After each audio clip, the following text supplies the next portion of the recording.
दर्शकों, ऐसा क्यों कहा गया है कि कर्म करो, फल की इच्छा मत करो, जबकि आज के समय में बिना फल की इच्छा के कोई भी कार्य निरर्थक है। कर्म करो, फल की इच्छा मत करो, ऐसा विचार हमारे धर्म ग्रंथ भगवत गीता में श्री कृष्ण भगवान ने अर्जुन को महाभारत युद्ध के प्रारंभ में ही कुरुक्षेत्र में उपदेश देते हुए प्रतिपादित किया है।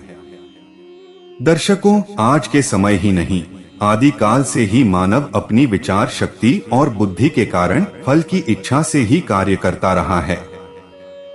इसी कड़ी में एक इच्छा पूरी होने पर दूसरी नई इच्छा जाग जाती है और उसे पूरा करने में हम लोग दूसरे लोगों को एवं प्रकृति को जाने अनजाने नुकसान और दुख पहुंचा देते हैं।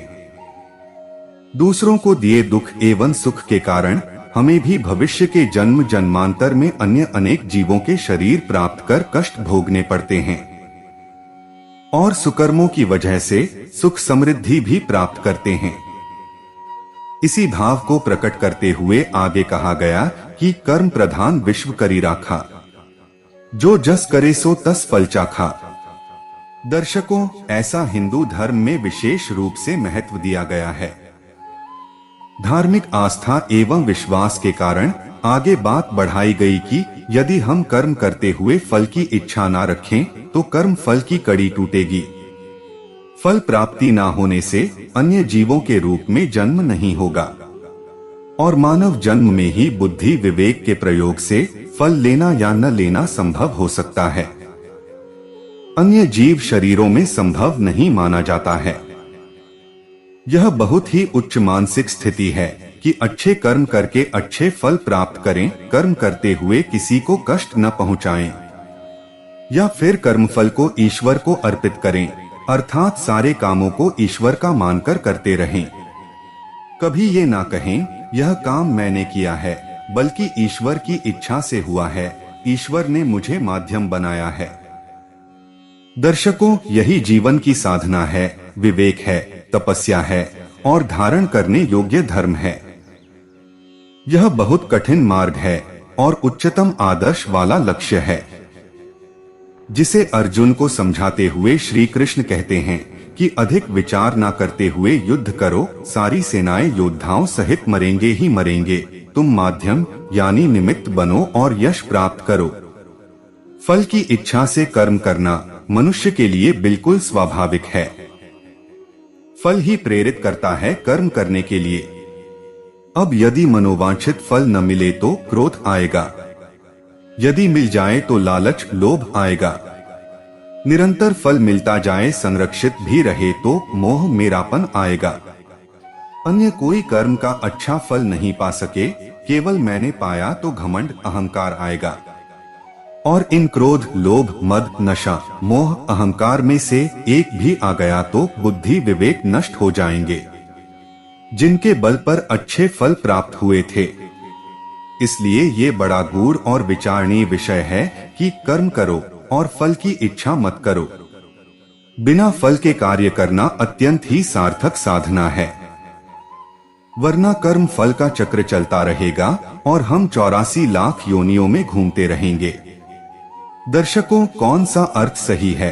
कर्म किए जा, फल की इच्छा मत कर, या तेरा कर्म पर ही अधिकार है, फल पर नहीं। कर्मण्येवाधिकारस्ते मां फलेषु कदाचन मां कर्मफल हेतुर्भुः कर्माते संगोस्त्व कर्मणि। यह है भगवत गीता का प्रसिद्ध श्लोक, जिसके अर्थ में लोग प्रायः कहते हैं कि कर्म किए जा, फल की इच्छा मत कर। आइए इस श्लोक के अर्थ पर विचार करते हैं। पहला पद है कर्मण्येवाधिकारस्ते, जिसका अर्थ है कि तेरा अधिकार कर्म पर ही है। किसी जिलाध्यक्ष के विषय में यदि यह कहा जाए कि उसका अधिकार पूरे जिले पर है तो इसका अर्थ कर्तव्य बोधक है। मतलब यह हुआ कि उस जिलाध्यक्ष का कर्तव्य क्षेत्र पर पूरा जिला है। यहाँ भगवान अर्जुन को कहते हैं कि तेरा अधिकार कर्म पर है, अर्थात तेरा कर्तव्य केवल कर्म करना है, और कर्म भी कैसा, इसका उत्तर अगले पद में है। मां फलेषु कदाचन, इस पद का अर्थ है कि फल पर तेरा कभी अधिकार नहीं है, अर्थात तेरा कर्तव्य फल की चिंता या इच्छा करना नहीं है। कुल मतलब हुआ कि तू फलेच्छा के रहित कर्म कर। जैसे भुने चने फिर बीज की तरह उपयोग में नहीं आते, ऐसे ही फलासक्ति के त्याग पूर्वक कर्म करने के वह कर्म फल उत्पन्न नहीं करते। भगवान का हर मनुष्य के लिए यही मत है और यही कर्मयोग का आचरण है। अगला पद इसी भाव को और भी पुष्ट करता है। मां कर्मफल है तुर्भु। इस पद का अर्थ है कि तू फल का हेतु न बन, अर्थात तेरे कर्म ऐसे न हो जो फल उत्पन्न करें, क्योंकि ऐसे कर्मों से जन्म मरण का बंधन छूटने वाला नहीं है। कर्म और कर्म फल दोनों में आसक्ति न होने से कर्म फल उत्पन्न नहीं करते। तो फिर प्रश्न हो सकता है कि कर्म करना ही छोड़ देते हैं। न रहेगा बांस और न बजेगी बांसुरी। तो भगवान कहते हैं माते संगोस्त्व कर्मणि, अर्थात कर्म न करने में भी तेरी आसक्ति न हो।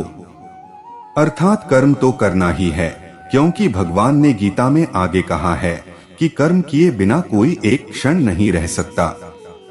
आथ कर्म करना और कर्म बंधन को उत्पन्न न करना, यह कर्मों में कुशलता है। योगः कर्मसु कौशलम, यही कर्म योग है। कर्म का फल क्यों भोगना पड़ता है?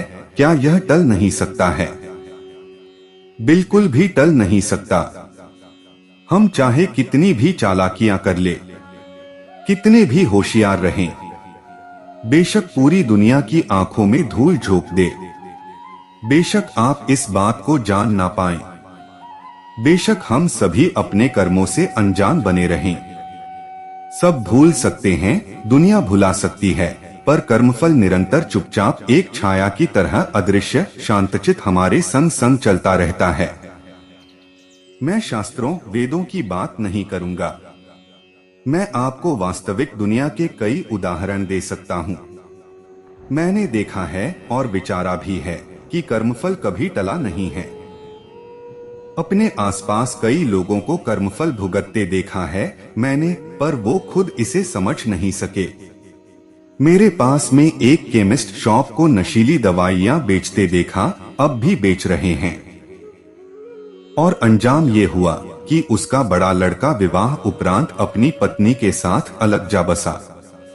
छोटा लड़का खुद नशेड़ी बन गया, जिसके फलस्वरूप उसकी पत्नी तलाक लेकर अलग हो गई और उसके घर वालों ने लड़के के माँ बाप से दहेज और विवाह पर जो खर्च हुआ वो भी वापस ले लिया। ये भी कम नहीं, उसने अपने पड़ोसी को 20-25 लाख रुपए दे रखे थे उधार। वो चल बसा तो उनका पैसा भी एक झटके में डूब गया। केमिस्ट खुद शराबी है।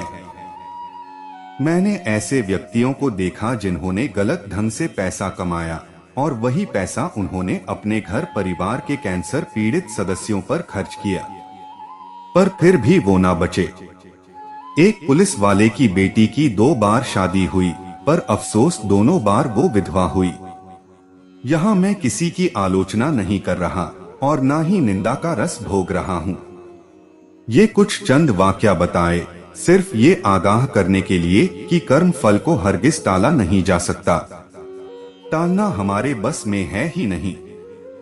कई बार हमारे चालान होते हैं, कोई चीज चोरी होती है, दुर्घटनाएं होती रहती है, पैसा डूब जाता है।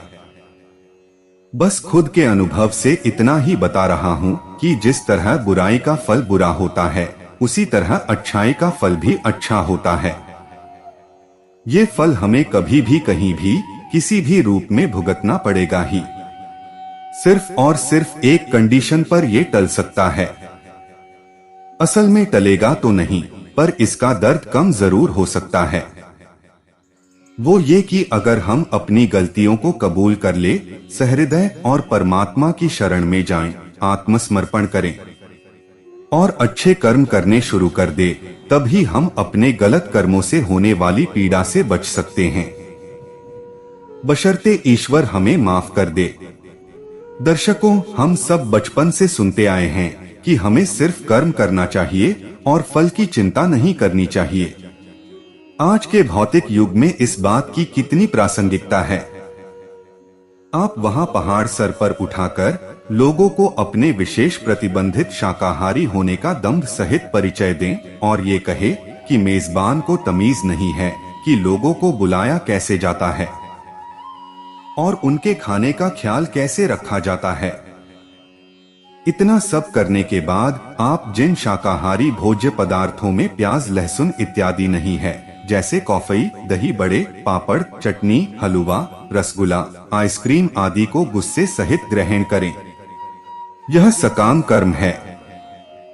आप बिना किसी को कुछ बोले उपरोक्त चीजें प्रेम से खाएं और चले आए, क्योंकि आपको पता है कि हर समारोह में ऐसा ही आपके साथ होता है और आपने अपनी स्वेच्छाचारिता से आपने यह तय कर लिया कि बिना किसी से कुछ कहे हुए जो मिला सो खाया, न मिला तो लोगों से मिलकर घर चले आए और घर में खा लिया। इसे निष्काम कर्म कहते हैं।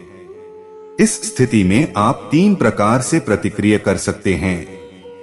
आप वह पर लोगों को चिल्लाकर यह बताएं कि लोग काम नहीं करते और इसी कारण से देखो कितनी गंदगी है। यह सकाम कर्म है और आजकल बहुत से धर्माचार्य यही उपदेश देते हुए दिखते हैं। आप उस कूड़े को उठाकर फेंक दें, पर अगल बगल के लोगों को यह जताते हुए कि देखो मैं कितना अच्छा काम कर रहा हूँ, आप लोगों पर एहसान कर रहा हूँ, आप सब तो ऐसे ही हो। और यदि इससे भी मन न भर रहा हो तो एक आध सेल्फी भी ले लें।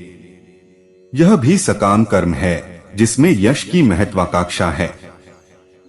आप चुपचाप कूड़ा उठाए और कूड़ेदान में डालकर आगे बढ़ जाए, बिना इस बात पर गौर करते हुए कि किसी न आपको कूड़ा उठाते हुए देखा या नहीं देखा।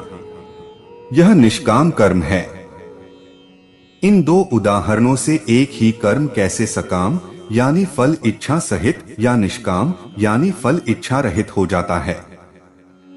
अपने सभी कर्मों को इसी प्रकार निष्काम भाव से करने की आदत डाले, बहुत संतोष प्राप्त होगा।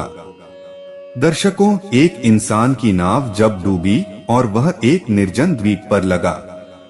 द्वीप पर लगने के बाद उसे ख्याल आया, नाव आधी डूबी हुई अभी भी दिखाई पड़ रही है। उसने सोचा कुछ जरूरत की चीजें हो तो उठा लाऊं। ख्याल आया निर्जन द्वीप है, अकेला हूँ, कुछ बच जाए सामान साथ तो ले आऊं। वापस गया, एक पेटी उठाई, खोली, मन प्रसन्न हो गया। स्वर्ण की अशर्फियां ही अशर्फियां थीं। फिर एकदम से खुशी खो गई, फिर मन उदास हो गया। फिर पेटी बंद करके उसने वहीं छोड़ दी। क्या हुआ? स्वर्ण अशर्फियां दिखाई पड़ी तो बड़ा प्रसन्न हुआ कि अच्छा हुआ, स्वर्ण अशर्फियां मिल गईं। लेकिन पीछे ख्याल आया क्षण भर बाद, निर्जन है द्वीप, न है बाजार, न है कोई और, स्वर्ण की अशर्फियों का करूंगा क्या? फिर वे स्वर्ण की अशर्फियां जो बड़ी बहुमूल्य थीं, वहीं छोड़ दी उसने, उसी डूबती नाव में छोड़ दी और तट पर बैठकर डूबती हुई नाव को और अशर्फियों को डूबता हुआ देखता रहा। उन्हें बचाकर लाने की इच्छा ही न रही। आप किसी शहर के पास नाव डूब रही हो तो स्वर्ण की अशर्फियां ऐसे छोड़ पाएंगे? नहीं छोड़ पाएंगे। दर्शकों, जब आप स्वर्ण की अशर्फियां बचाकर लौट रहे हो नदी से और मैं आपसे पूछूं कि आपने स्वर्ण की अशर्फियां बचाने का कर्म किया, तो आप कहेंगे हाँ। लेकिन कृष्ण कहेंगे सिर्फ प्रतिकर्म किया। स्वर्ण की अशर्फियां बचाना भी आपका प्रतिकर्म है, क्योंकि वह एक बड़े बाजार की अपेक्षा में हो रहा है। अगर निर्जन द्वीप पर होता तो आप न कर पाते। वह कर्म नहीं है। किसी ने गाली दी आपको और आपने भी उत्तर में गाली दी। आप जो गाली दे रहे हैं वह कर्म न हुआ, वह प्रतिकर्म हुआ, रिएक्शन हुआ। किसी ने प्रशंसा की और आप मुस्कुराए, आनंदित हुए, वह आनंदित होना कर्म न हुआ, प्रतिकर्म हुआ, रिएक्शन हुआ। आपने कभी कोई कर्म किया है या प्रतिकर्म ही किए हैं? 24 घंटे जन्म से लेकर मृत्यु तक हम प्रतिकर्म ही करते हैं, हम रिएक्ट ही करते हैं। हमारा सब करना हमारे भीतर से सहज जात नहीं होता, स्पॉन्टेनियस नहीं होता। हमारा सब करना हमसे बाहर से उत्पादित होता है, बाहर से पैदा किया गया होता है।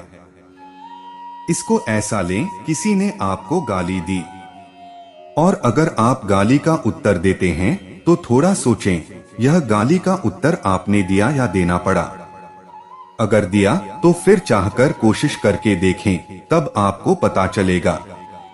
हो सकता है ओठों को रोक लें तो भीतर गाली दी जाएगी, तब आपको पता चलेगा गाली मजबूरी है, बटन दबा दी है किसी ने, तो आप कह सकते हैं मैंने गाली न देने का कर्म किया।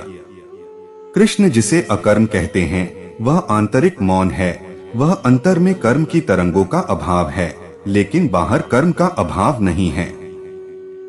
जब अंतर में कर्म की तरंगों का अभाव होता है तो कर्ता खो जाता है।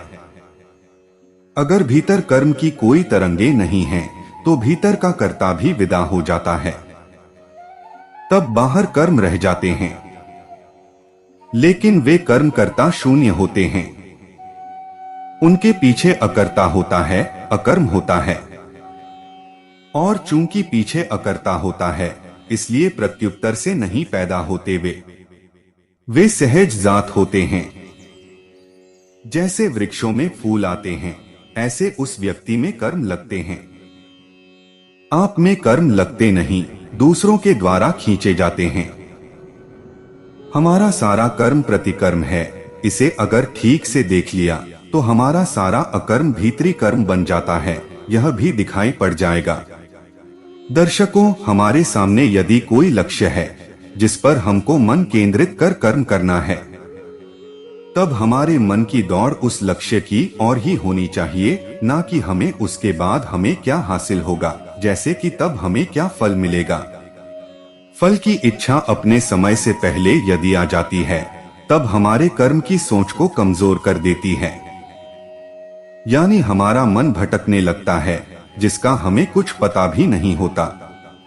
ये सबके संग होता है, कोई विशेष चीज नहीं है, और इस बात का दर्शाता है कि हम बीते कल के बारे में मन का समय नष्ट करते हैं और स्वयं या तो परेशान हो जाते हैं या अत्यधिक आत्मविश्वासी बन जाते।